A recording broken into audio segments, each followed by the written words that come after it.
Look what has happened to our political life in the last 12 years. The partisan hostility has just escalated again and again and again. Our government is now so thoroughly paralyzed by interest group gridlock, parties don't have much of a positive program to offer us.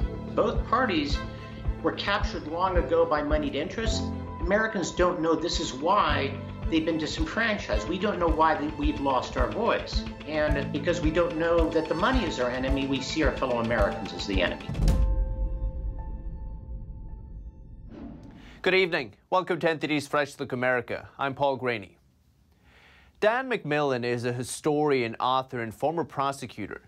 He says big money has far too much sway over policy making in America, and he wants to do something about it.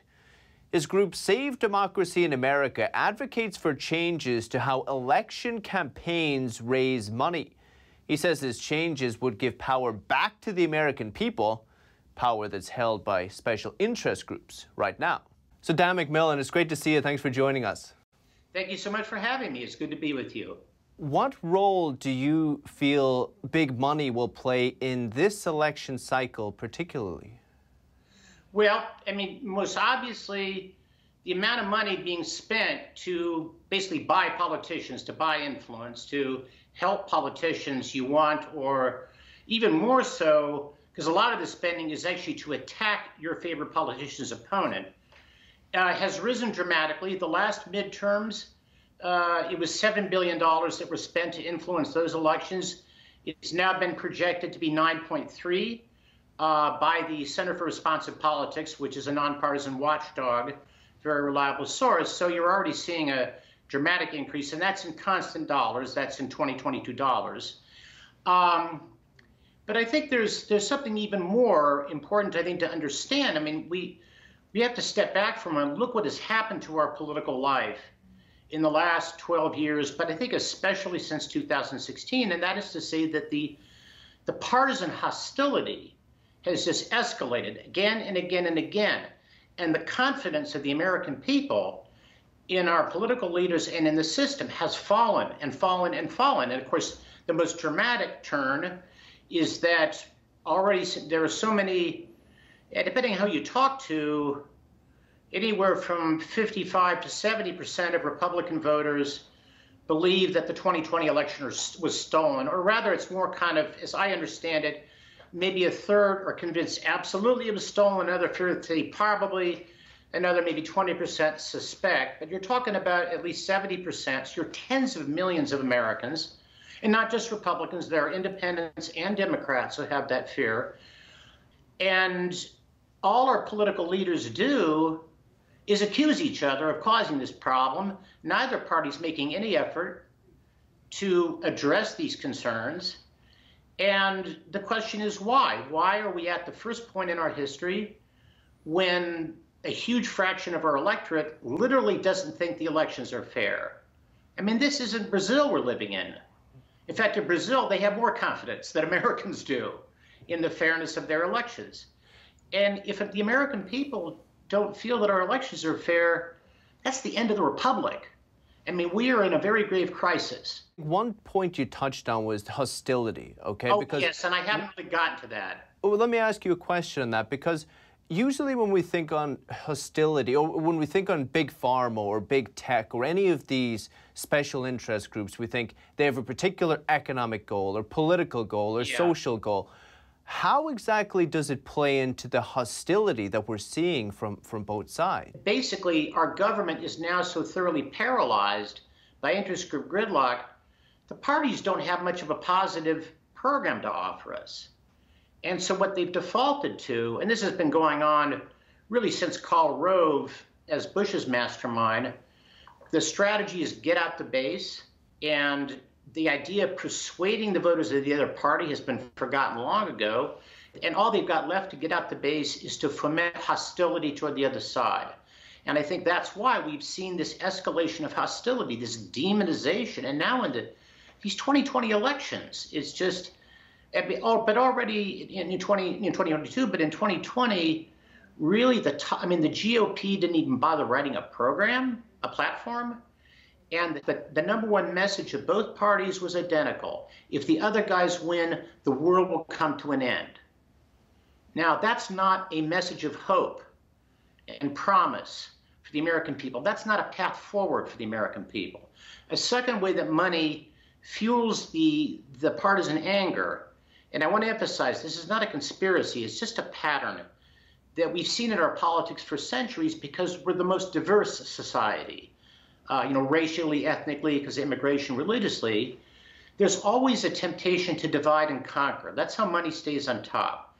To make it more concretely with the two parties for decades now, what you hear from a Republican politician is, to the middle class and the working class, your problem is not the Wall Street firms that pay for all my campaigns, crashed the economy in 2008, so you lost your house to foreclosure.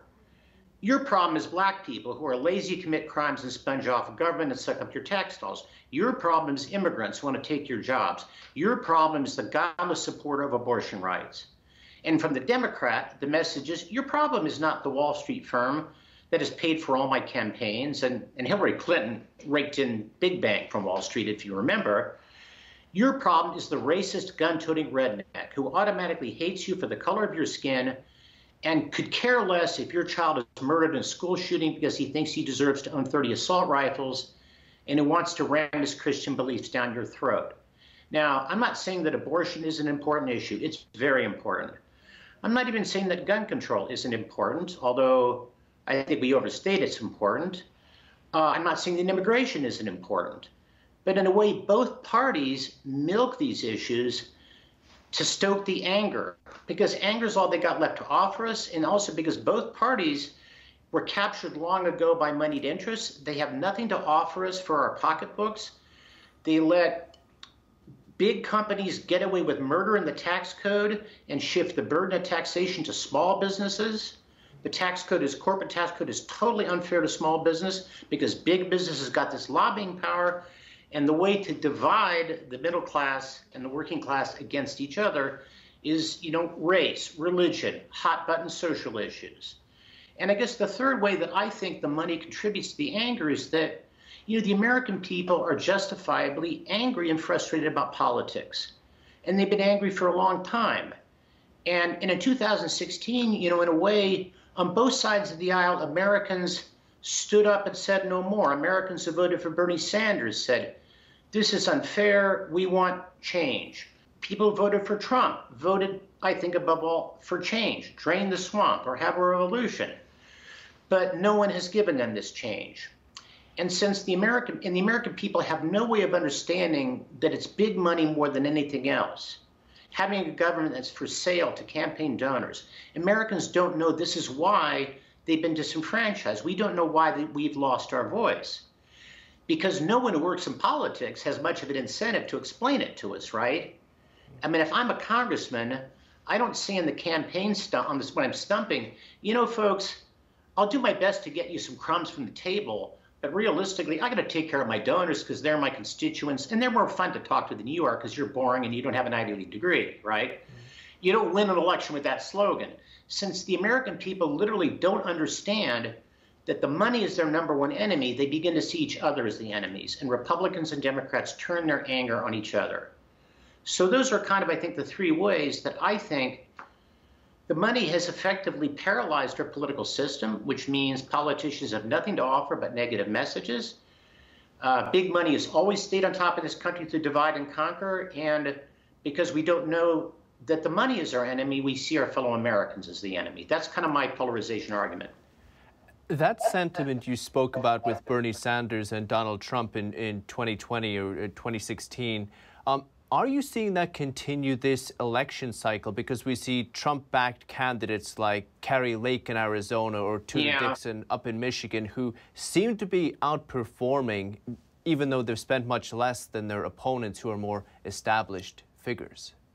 Yeah, I mean, in that sense, I would say that these Republican politicians who claim that there's been election fraud and that there will be. I mean, Kari Lake actually said that if she loses, that automatically means there was fraud, and therefore she won't accept the results, which I think is for me personally, is not consistent with democratic values. Now, I have to be clear, my organization, my effort to break the power of big money in politics, save democracy in America, is nonpartisan, and we're finding actually that I'm getting support from Republicans and Democrats. This is becoming a unifying issue that can bring us together. That said, I think that the anti-establishment rebellious energy is still stronger on the Republican side of the aisle. However, I think that many Republican politicians have channeled it into a kind of politics that's not so helpful.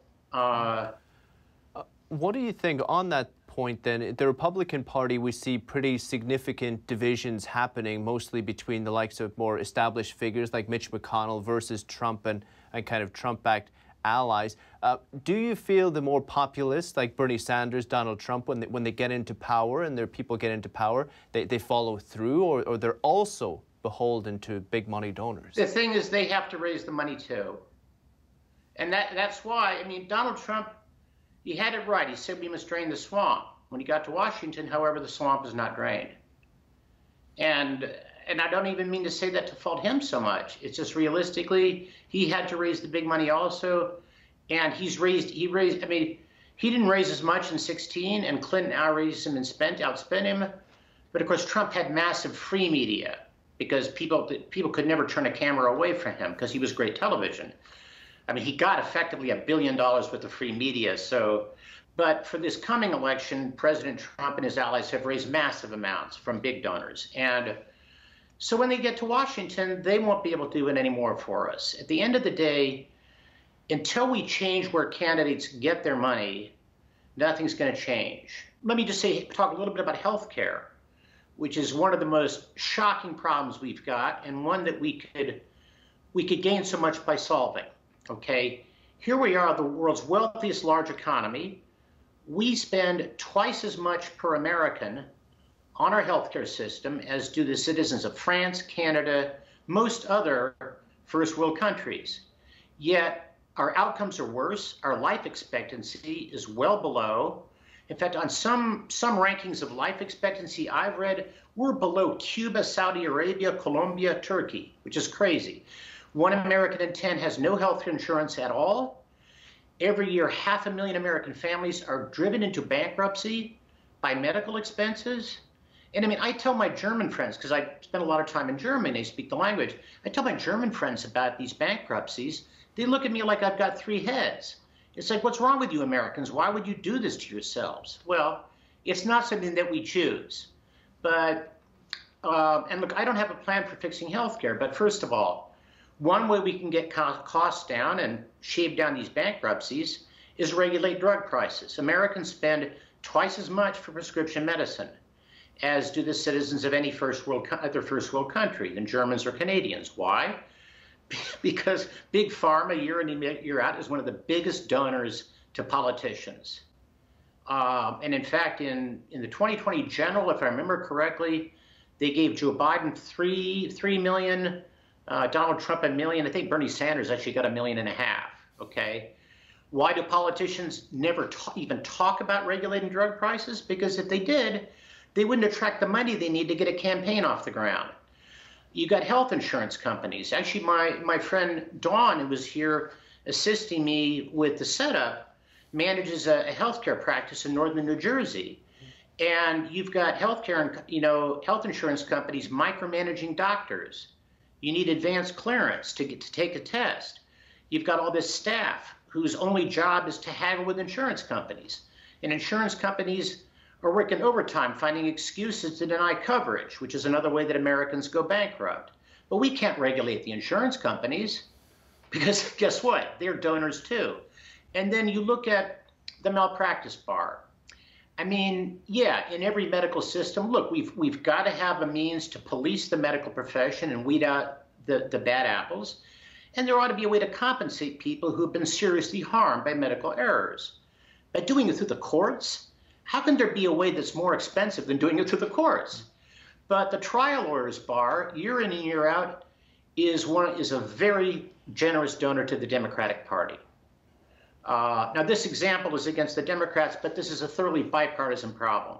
And this healthcare is just kind of one example, one of the most dramatic of many. The big money donors, the likes of Wall Street, big tech, big pharma, do they take the anti-establishment message with a grain of salt? Do they feel like even if candidates are pushing it, they feel once they get into power, they'll have to, do what we want them to do? I think that they know perfectly well. I think they do. It's been working for them well enough. Well, actually, I think it's been working for them well enough, but I think that these donors, look, first of all, I want to say the big donors are not villains. They're doing what they have to do. I mean, they have to protect themselves from the political system, and the head of any corporation who doesn't spend money on politicians and lobbyists is forfeiting an advantage to his competitors and ought to be fired. He's not doing his job. So again, I'm not saying the politicians and the donors are evil people. They're not, okay?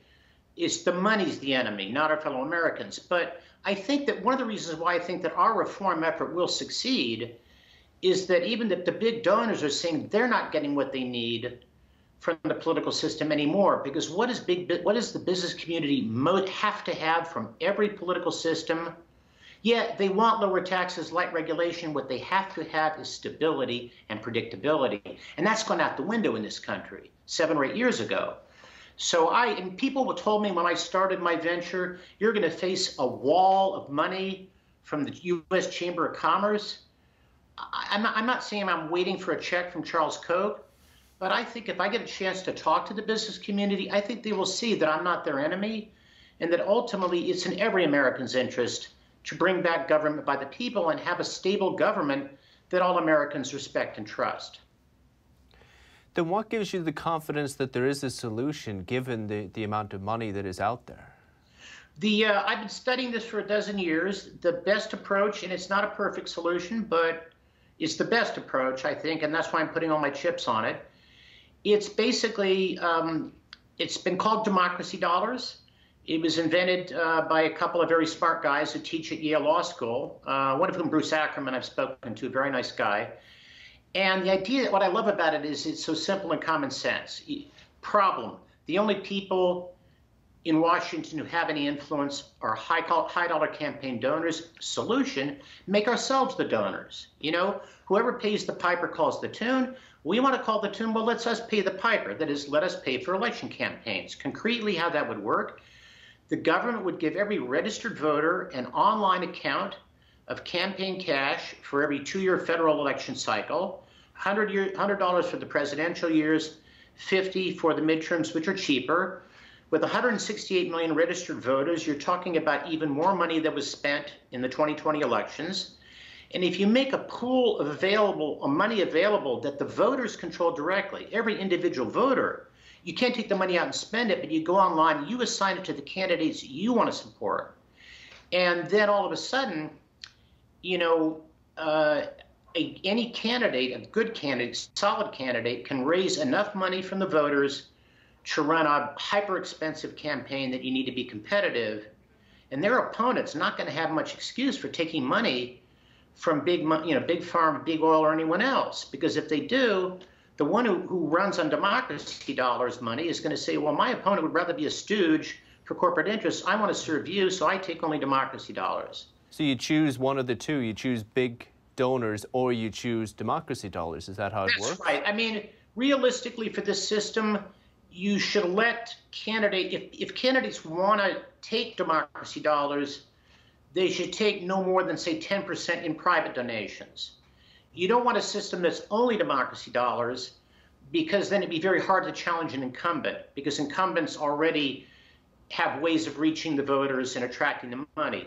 Now, as a practical matter, also, the courts will not allow us to ban the private donations, because back in the 70s, 7 geniuses in the Supreme Court decided that money spent to influence elections is itself a form of free speech, protected by the First Amendment, which shows you, I mean, that's the ultimate triumph of book learning over common sense.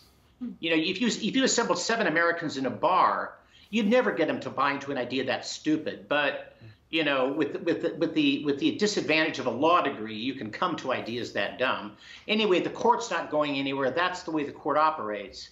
And Citizens United, for example, is just one extension of that decision in the 70s. The long and the short of it is, we can't ban the money, But if we make available to politicians a big enough pool of money that we control, then I think the American people can put themselves back in the driver's seat the way our founding fathers intended for us. So, in a word, Dan, because I have one more question before we finish up, that would be taxpayer dollars, is that it? Absolutely. That would be taxpayer dollars. How far along is this? How likely is it to come to pass, and who would put up the biggest opposition to this? You know, it's interesting. Probably the biggest opposition would come from the lobbying industry, because they're the ones who really make the most money. Politicians actually probably are going to like what we're doing, because then they get off the fundraising treadmill.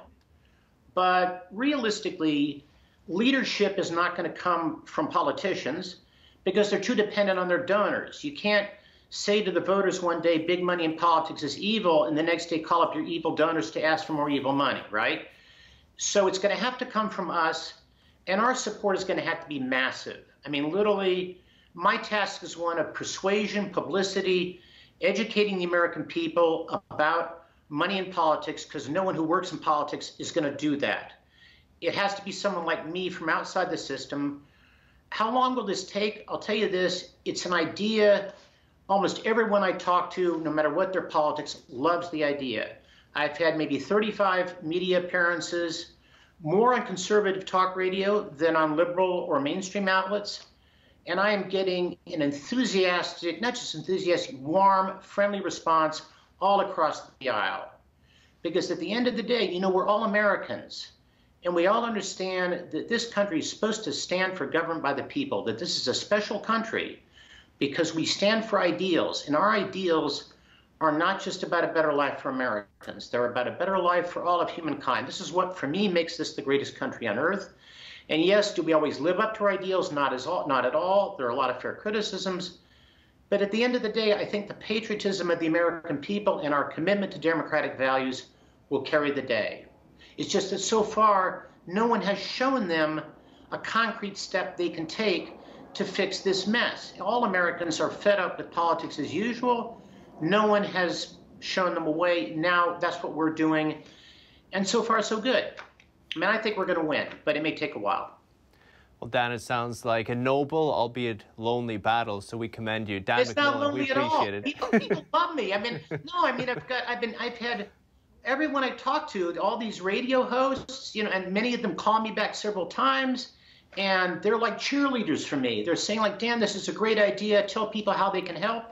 And so finally, if you can, go to our website, savedemocracyinamerica.org. And if you like what you see, please share it with your friends, because no message is more powerful than one that comes from someone you trust. You're not helpless. If you spread our message, you can move the ball down the field. Dan McMillan, we appreciate it. And thank you very much. We will do. Thank you, sir. Till next time. I appreciate you, sir. You take care.